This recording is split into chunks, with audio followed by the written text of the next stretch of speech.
My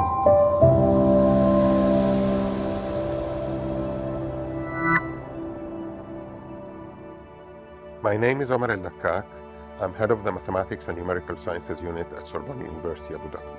We live in times of technological revolution rather than mere transformation. Such times will no doubt be disruptive. Societies and scientific communities will either lead this revolution or be governed by it. In order to be among leaders, one must be proficient in the development of AI innovations. AI speaks the language of data science, a language whose grammar is profoundly rooted in mathematics. By joining the Bachelor in Mathematics specialization in data science for artificial intelligence, fully delivered in English and awarded by a top-level university worldwide, students will be equipped with the mathematical knowledge allowing them to master existing and develop new data science tools necessary to drive future innovations in AI. I'm Dr. Lama Tarsisi, Associate Professor in Mathematics and Computer Science.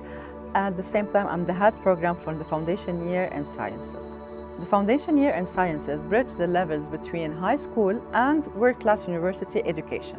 The Foundation Year in Sciences provides students with the opportunity to join the Bachelor in Mathematics, specialization in data science for artificial intelligence, or the Bachelor in Physics, specialization in quantum technologies at Sorbonne University, Abu Dhabi.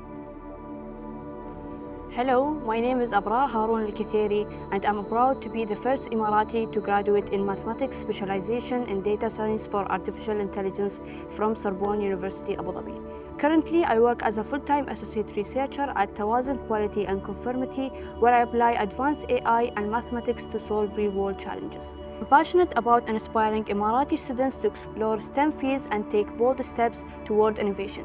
With my work, I aim to contribute to the UAE's vision of becoming a global leader in technology and scientific excellence, driving transformative AI solutions that shape the future.